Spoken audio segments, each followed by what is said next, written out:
Hi friends, कैसे हैं आप लोग। Hope you all are doing great. मेरा नाम अपूर्व, आप मेरा यूट्यूब चैनल देख रहे हो auto passion India.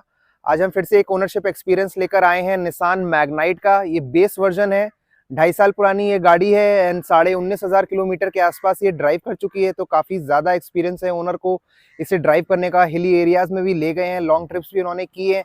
Non turbo engine है ये एंड काफ़ी ज़्यादा अच्छा एक्सपीरियंस आपके साथ अपना शेयर करेंगे। अगर आप इस गाड़ी के बारे में पूरा सब कुछ जानना चाहते हैं तो डेफिनेटली ये वीडियो आप एंड तक देखें। इस गाड़ी का भी कूरो एडिशन मैंने हार्डली में किया था, तो आप उस वीडियो को भी एज अ रेफरेंस के लिए देख सकते हैं।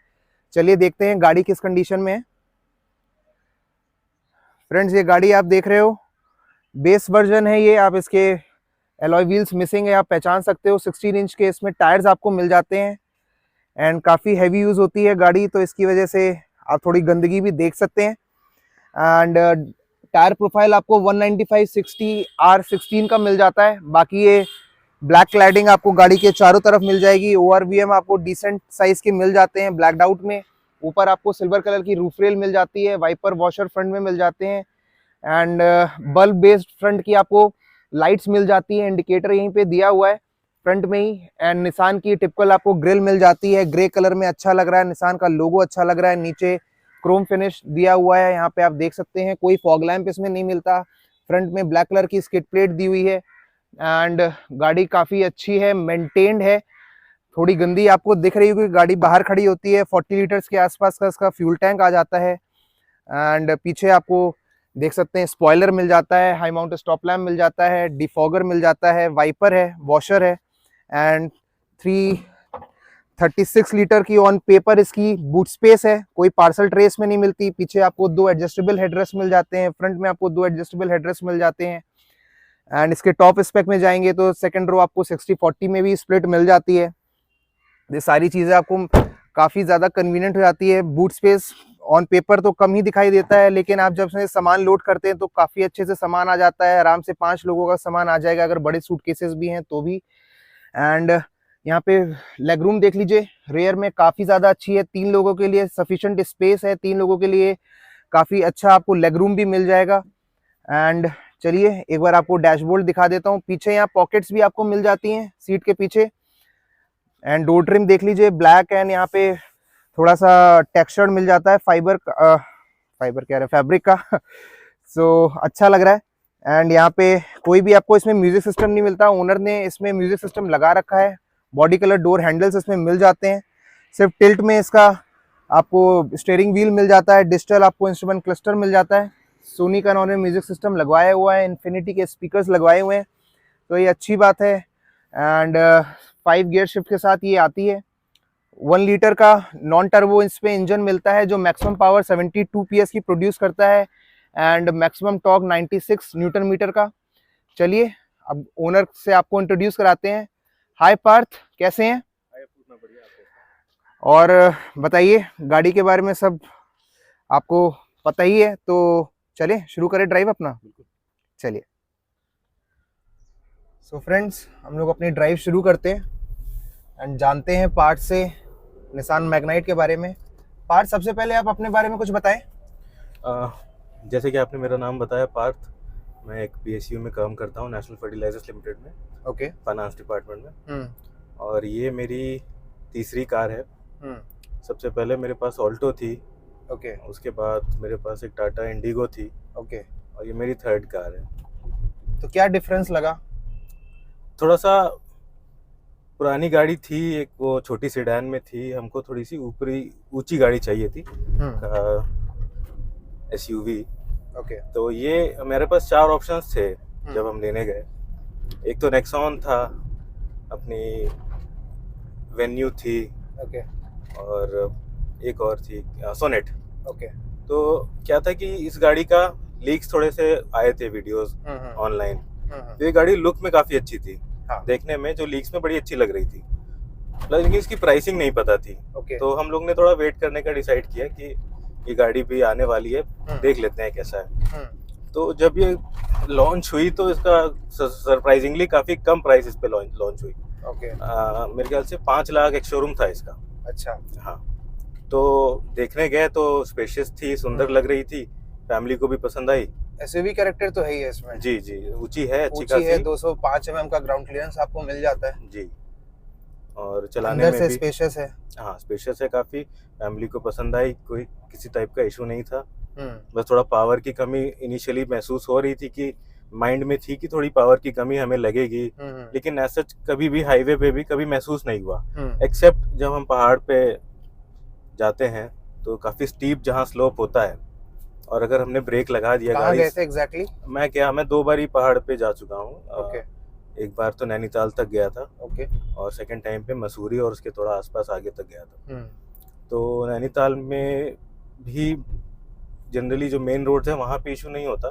आप जब वहाँ से कट के कहीं अंदर गलियों में जाते हैं जहाँ पे काफी स्टीप स्लोप्स होते हैं, राइट।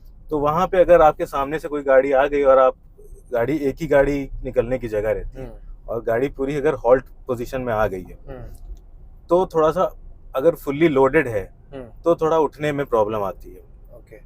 अदरवाइज ऐसी तो आप कोई कितने प्रॉब्लम लोग नहीं गए थे? है। हम 4 लोग की फैमिली है पूरी। ओके सब हैवी हैं थोड़े से, ओके और एक आदमी के बराबर का लगेज भी रहता ही है, ओके। तो मोटा मोटा मतलब कि हिली एरियाज में थोड़ी सी अंडर पावर लगती है। हाँ, वो भी जहाँ पे स्टीप स्लोप्स होते हैं, जेंटल हम्म। स्लोप्स में कोई इशू नहीं आता। ओके। हाँ जी।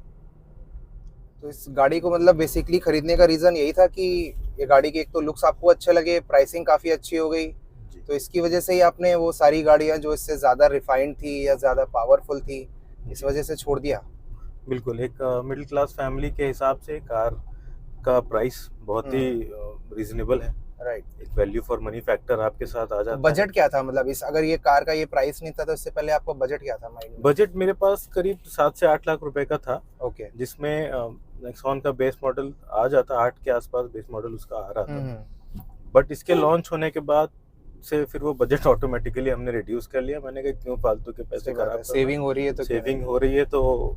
और गाड़ी में कोई ऐसा इशू लग नहीं रहा था, अच्छी सुंदर गाड़ी थी।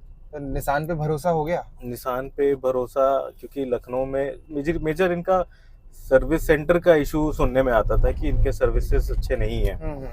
बट वो एक हमने लीप लिया, और इनका एक सर्विस पैकेज था 5 साल का। वो गाड़ी के लेने के साथ आपको 16,000 रुपए में 5 साल का पैकेज दे रहे थे।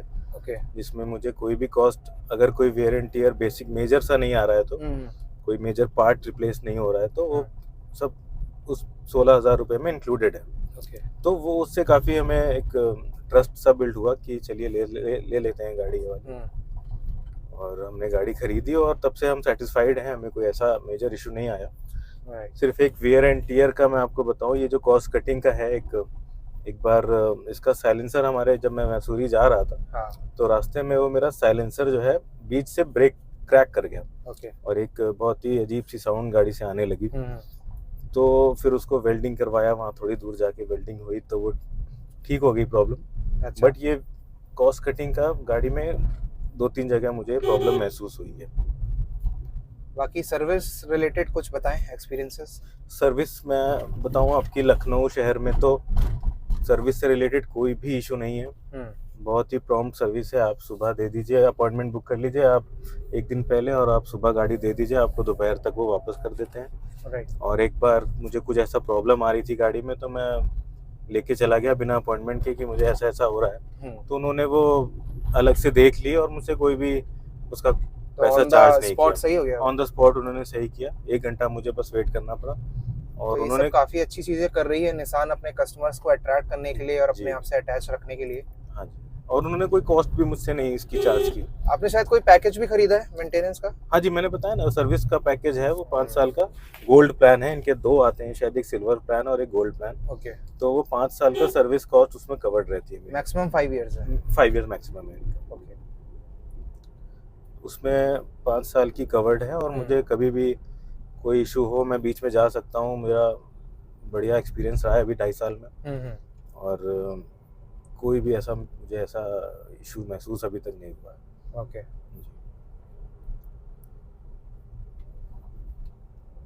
बाकी और कोई मतलब फैमिली कैसी है, खुश रहती है इस गाड़ी से? फैमिली को कोई इश्यूज हो इससे?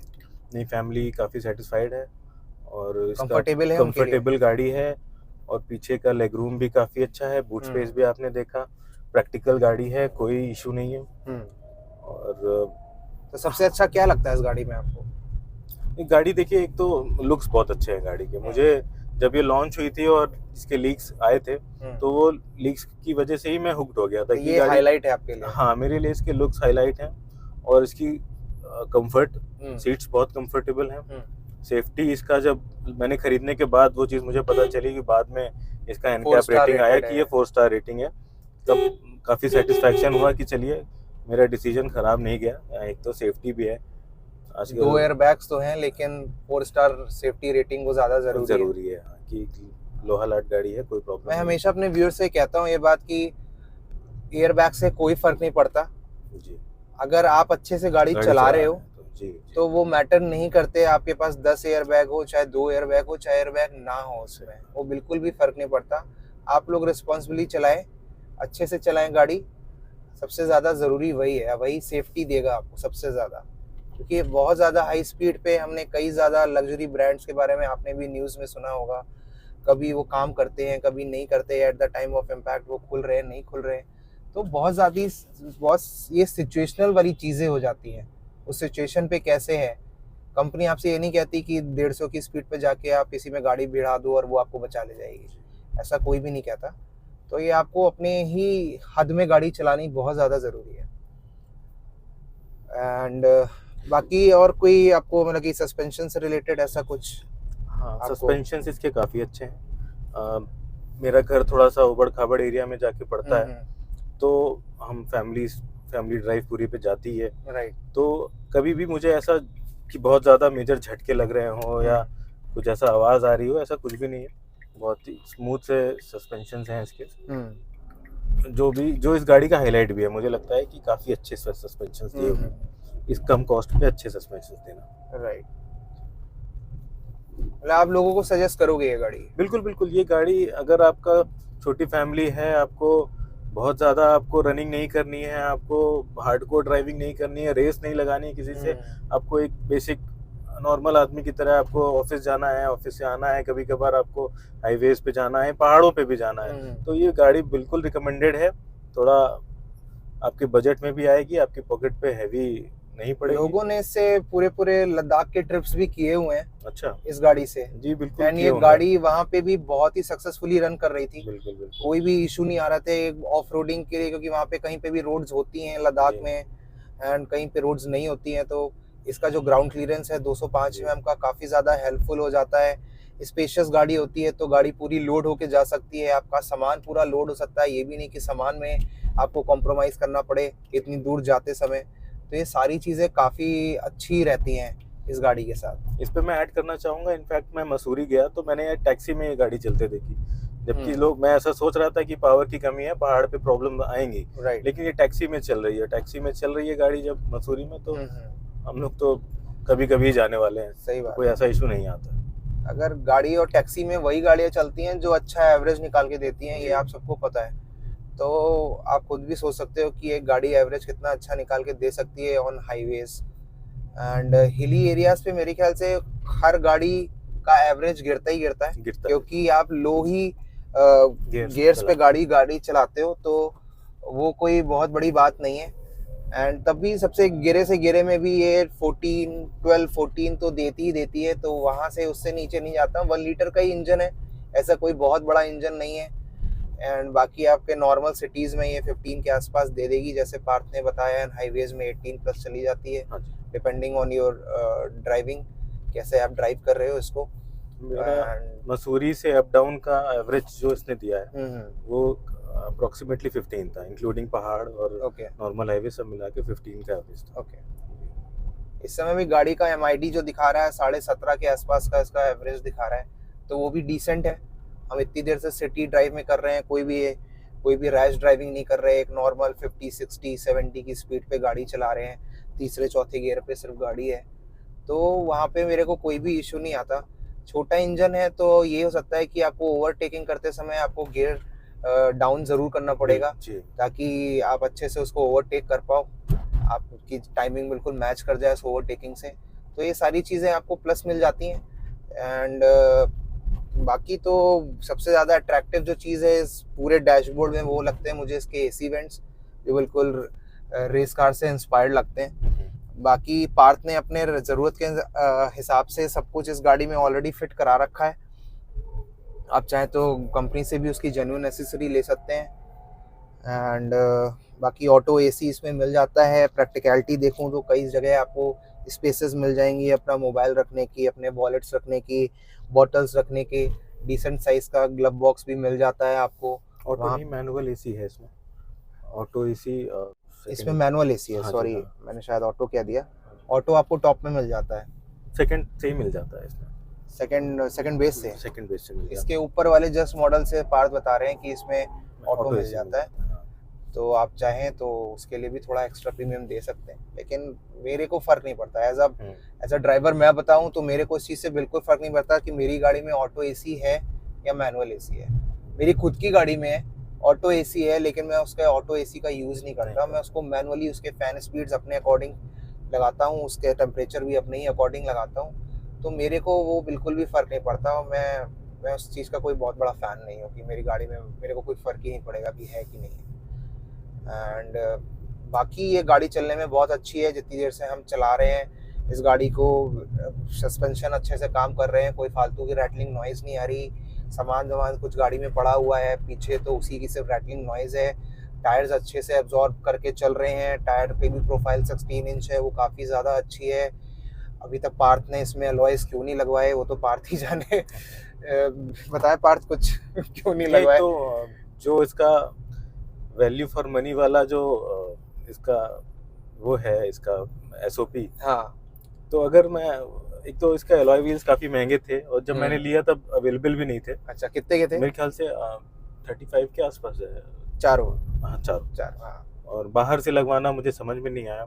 35 डिसेंट कॉस्ट है मतलब कि और भी कंपनी में आप जाएंगे तो 40-45 यही एक प्राइस है। 35 से लेके 45 के बीच में आपको, चाहे बड़ी से लेके छोटी गाड़ी कैसा भी। मुझे एक्चुअली जरूरत नहीं महसूस हुई। मुझे मेरे हिसाब से वो एक एक्स्ट्रा प्रीमियम ही देना था अपनी गाड़ी पे, जो जरूरत नहीं मुझे महसूस हुई। क्योंकि मैंने इस पे कवर्स लगवाए थे जो वो हाईवे के उसमें मेरी ट्रिप पे वो एक एक करके गिरते चले गए। हाँ। इस पे व्हील कवर्स मैंने अच्छे लगवाए थे बाहर ऑनलाइन मंगवा के। ओके, तो काफी सुंदर लग रही थी गाड़ी, बट वो एक एक करके गिरते चले गए। फिर मैंने वो भी नहीं लगवाए, तो इस वजह से अभी इस टाइम इसके व्हील्स ऐसे दिख रहे हैं। एलॉय व्हील्स का भी एक छोटा सा मिथ है कि लोग समझते हैं एलॉय व्हील्स बहुत कमजोर होते हैं। हाँ जी। पहली बात तो आपको एक मैं तो रिकमेंड करूंगा कि आप कंपनी के लो। बाहर अगर आपको नॉलेज नहीं है तो, नॉलेज है तो बहुत ही अच्छी बात है। एंड मोस्टली लोगों को नॉलेज नहीं होती कि कौन से अच्छे हैं कौन से खराब हैं। तो आपको कंपनी पे ही जाना चाहिए। ब्लाइंडली ट्रस्ट करिए कंपनी के, जो कंपनी अलॉयज दे रही है। आपकी नई गाड़ी है, कोई नई लॉन्च है, उस समय अलॉयज नहीं अवेलेबल है, थोड़े महीनों बाद आप लगवा लो, लेकिन उनसे टच में रहोगे तो आपको अलॉय व्हील्स कंपनी से ही मिल जाएंगे। एंड वो अपने वो टॉप एंड वेरिएंट्स में भी कंपनी ने पूरी R&D की हुई है, उनको पूरा टेस्ट किया हुआ है, तो कंपनी आपको खराब चीज़ नहीं देगी। दूसरी एक मिथ ये भी है एलॉय व्हील्स के बारे में कि एलॉय व्हील्स क्रैक कर जाते हैं। एलॉय व्हील्स क्रैक करते हैं in comparison to steel rims के। एलॉय व्हील्स कमज़ोर होते हैं, लेकिन वो सिचुएशन पे डिपेंड करता है। अगर आप ऑफ रोडिंग करते हो, ऑफ रोडिंग अगर किसी भी गाड़ी से करते हो तो उसमें एलॉय व्हील्स अच्छे से काम नहीं करते। आपकी अगर गाड़ी में स्टील रिम्स है, आप ज़्यादा अच्छे से, वो ज़्यादा लास्ट लॉन्गिंग होते हैं, तो वो प्रॉब्लम नहीं आती। अब क्योंकि स्टील रिम अगर बेंड भी कर जाता है तो वो सीधा आप करवा सकते हो, एलॉय व्हील बेंड नहीं करता, वो सीधे क्रैक ही कर जाता है। तो ये एक चीज़ है। बाकी अगर आप ऑफ नॉर्मल आपकी ड्राइव्स हैं तो आप इजीली आप एलॉय व्हील्स भी चलाओ और स्टील रिम चलाओ, आपको जो चलाना हो वो चलाओ, वो कोई बहुत बड़ी बात नहीं है। मैं एलॉय व्हील इनको इसलिए सजेस्ट कर रहा था क्योंकि गाड़ी में सब कुछ कंपनी ने ऑलरेडी, निसान ने दिया हुआ है। बाकी बची कुछ चीज़ें पार्थ ने खुद इंटीरियर में अपने हिसाब से कैमरा और म्यूजिक सिस्टम लगवा लिया है, और कुछ इसमें लगवाने लायक है नहीं। रेयर डिफॉगर दिया हुआ है, रेयर वाइपर दिया हुआ है, हाई माउंट स्टॉप लैम्प दिया हुआ है, तो बाहर से इस गाड़ी में पता नहीं चलता है ये गाड़ी आपकी बेस है कि नहीं बेस है। सिर्फ आप एलॉय व्हील से पता लगा सकते हो कि ये बेस है कि नॉन बेस है। इसलिए मैं कह रहा था कि इसमें आप एलॉय व्हील्स लगवा लेते तो ज़्यादा आपका एक स्टाइल क्वेश्चन भी बढ़ जाता और गाड़ी स्मार्ट तो हुई। काफी सुंदर भी है इसके एलॉय व्हील्स। इसके एलॉय व्हील्स काफी ज्यादा सुंदर है। मैंने कूरो में भी आपको दिखाया, पूरा ऑल ब्लैक था, उसी में आपको जब नॉर्मल में आ जाते हो तो सिल्वर और ब्लैक के टच आ जाते हैं। मशीन कट एलॉय व्हील्स इसमें मिलते हैं, बहुत ही अच्छे लगते हैं। एंड अगर आपने वो कूरो वाला वीडियो नहीं देखा हो तो मेरी प्लेलिस्ट में जाके देख लीजिएगा। हाल ही में मैंने वो गाड़ी की थी कवर, एंड काफ़ी अच्छी वो गाड़ी मुझे को लगी, काफ़ी ज़्यादा वैल्यू फॉर मनी लगी। एंड रिसेंटली इसकी एक इजी शिफ्ट भी गाड़ी लॉन्च हुई है। राइट, ईवी शिफ्ट भी गाड़ी लॉन्च हुई है, तो वो भी काफ़ी अच्छी गाड़ी है, आप ज़रूर चेकआउट कर सकते हो। एंड वो रीजनेबल बजट्स में है ये सारी गाड़ियाँ। कॉस्ट कटिंग आपको ज़रूर मिलेगी निसान की गाड़ियों में, लेकिन ये सब आपके बजट में ज़रूर आएंगी। एंड मेंटेनेंस कॉस्ट भी बहुत कम मिल जाता है आपको। अगर मैं इनकी बात करूँ सर्विस की, तो 3 आपको फ्री सर्विस मिल जाती हैं। 2000 किलोमीटर पे पहली इनकी एक चेकअप होता है, फिर 15,000 किलोमीटर पे भी चेकअप होता है। उसके बीच में एक आपकी पेड सर्विस होती है जिसमें लेबर सिर्फ फ्री रहता है, उसका कॉस्टिंग अराउंड 1500 से 2000 के बीच में कहीं वो कॉस्ट करती है। फिर 20,000 पे भी आपकी लेबर फ्री वाली सर्विस होती है, वो भी आपको 1500 से 2000 के बीच में कहीं आपको कॉस्ट करेगी। तो जब आप पेड सर्विस पे आओगे तो वो 3000 3,500 रुपए के आसपास का, कहीं वो 10,000 किलोमीटर पे सिर्फ आप सर्विस कॉस्ट पे कर रहे हो। तो आप सोचो ना कितना ज़्यादा आप पैसा बचा रहे हो। लो मेंटेनेंस गाड़ी आप ले रहे हो, कितना इजी टू ड्राइव है ये गाड़ी। बाकी मेरे ख्याल से पार्थ ने इंश्योरेंस में भी कुछ पैसा हाँ जी। बचाया है। कंपनी का जब मैं गाड़ी लेने गया तो इंश्योरेंस उनका था करीब 30 प्लस के आसपास, 32 33 के आसपास था। मैंने ऑनलाइन पॉलिसी बाजार और एक दो वेबसाइट्स पे चेक किया, कंपेयर किया, तो मेरे अप्रोक्सीमेटली 20,000 वहाँ बच गए। ओके। हाँ, बस ये था कि वो कैशलेस नहीं था, तो उस वजह से एक बारी मेरी गाड़ी को एक बाइक से एक्सीडेंट हुआ था, तो राइट डोर रिप्लेस कराना पड़ा था। ओके। तो उसकी वजह से मुझे मेरी जेब से 3000 के आसपास पैसा लग गया था, और 35-36 उसकी एक एस्टिमेट बनी थी। ओके। जो बाकी का रिवर्स हो गया था, और बस 3000 के अराउंड मेरे जेब से लगा था। ओके। ऑनलाइन में थोड़ा सा अब ट्रिकी रहता है कि आपको पूरी इंफॉर्मेशन मिल रही है कि नहीं, क्योंकि वो कोई बताने वाला नहीं होता, आपको खुद ही से सब कुछ देखना होता है। तो नहीं, उनके हेल्पलाइन नंबर्स भी होते हैं, तो आप उनसे भी कॉल करके डायरेक्ट बात कर सकते हैं। बट क्योंकि हम शोरूम में बैठे थे, थोड़ा सब जल्दी हुआ कि अभी इंश्योरेंस लिया जाए, वरना गाड़ी तो बिना इंश्योरेंस के देते नहीं है। राइट। तो तुरंत लेने में थोड़ा सा बस जो हमें सही लगा उस टाइम पे कि जीरो डेप होना चाहिए। कैशलेस लेते तो आपको सिर्फ प्रोसेसिंग फीस ही पड़ती है 1,000 रुपए, 1200-1500 जो भी। हाँ, बट कोई ऐसा बहुत मुझे मेजर कोई हैसल नहीं महसूस हुआ। बाकी इनका काम कैसा रहा, मतलब कि डोर को जब उन्होंने रिप्लेस किया? काम अच्छा है इनका, मेरा डोर रिप्लेस हो गया। फिट एंड फिनिश और सब कैसी क्वालिटी कैसी रही? अच्छी। मुझे तो लगा कि इन्होंने डोर जो नया लगाया वो थोड़ा सा और हैवी है। अच्छा। जो मेरा पहला लगा तो उससे थोड़ा हैवी लग रहा है। तो ये मैं पहली बार सुन रहा हूँ। हाँ, आप देखना ना, अभी अगर आप देखोगे तो ये वाला थोड़ा सा लाइट है, वो वाला हैवी है। अच्छा। हाँ, वो पता नहीं क्यों है, क्योंकि जो कंपनी फिनिश्ड गाड़ी होती है उसकी तो एक क्वालिटी लेवल ही अलग होता है, और एक जो सर्विस सेंटर में सही होकर जो गाड़ी आती है या वहाँ से कुछ रिप्लेस होकर पार्ट आता है, उसमें कुछ ना कुछ तो फिट एंड फिनिश के इश्यूज रहते ही रहते हैं। तो ये पहली बार मेरे को सुनाई दिया है कि भाई सर्विस सेंटर ने कंपनी के मेन ओरिजिनल प्रोडक्ट से ज़्यादा अच्छा काम करके दिया है। तो लेट्स सी, काफ़ी ज़्यादा सेटिस्फाइड हैं पार्थ इससे। एंड आप अपना एक्सपीरियंस ज़रूर शेयर करिएगा अगर आपके पास निसान की कोई भी गाड़ी हो, या मैग्नाइट हो, मैग्नाइट से रिलेटेड कोई इश्यूज़ हो आपके, या इससे सर्विस रिलेटेड कोई चीज़ें आपको हमसे शेयर करनी हो। जो हमारे सीरियस बायर्स हैं इस प्राइस ब्रैकेट में 6 से 7 लाख रुपए में कोई अगर गाड़ी देख रहा है इस तरह की अच्छे ग्राउंड क्लियरेंस की एंड गुड लुक्स की, तो डेफिनेटली उनको हेल्प आउट होगा। बाकी आप बताओ इस प्राइस पॉइंट पे आपको और कौन सी गाड़ियाँ पसंद आती हैं, एंड आपके क्या व्यूज़ हैं इस गाड़ी के बारे में। एंड बाकी तो मेरे ख्याल से पार्थ हमने सब कुछ कवर कर ही लिया है। हाँ जी, सब कवर कर लिया है। गाड़ी अच्छी है, मैं रिकमेंड बिल्कुल करता हूँ। थोड़ी सी बस फिट एंड फिनिश की प्रॉब्लम है, थोड़ा पार्ट्स का जो क्वालिटी है हम लोग एडजस्ट कर लेते हैं, हम हैं। इंडियंस उतना एडजस्ट कर लेते हैं। सिर्फ वही एक इशू है कि यार आज के टाइम में देख रहे हो 8 लाख रुपए की पार्थ वैगनआर भी आ रही है। बिल्कुल सही। अब आप सोचो 8 लाख रुपए की आप वैगनआर पे खेल सकते हो, तो फिर निसान के इस पे क्यों नहीं? सिर्फ आपको इशू आता है इसके ब्रांड कॉन्शियस पे कि ब्रांड का कैसा रहेगा फ्यूचर, आफ्टर सेल्स सर्विस कैसी रहेगी, या रीसेल वैल्यू कैसा रहेगा। यहाँ पे क्वेश्चंस उठते हैं लोगों के दिमाग में, और ये सारी चीज़ें आप हुंडई और मारुति के साथ ये चीज़ें क्वेश्चन नहीं करते हो। तो ये भी एक आपका एक, आप बिल्कुल सही सोच रहे हो।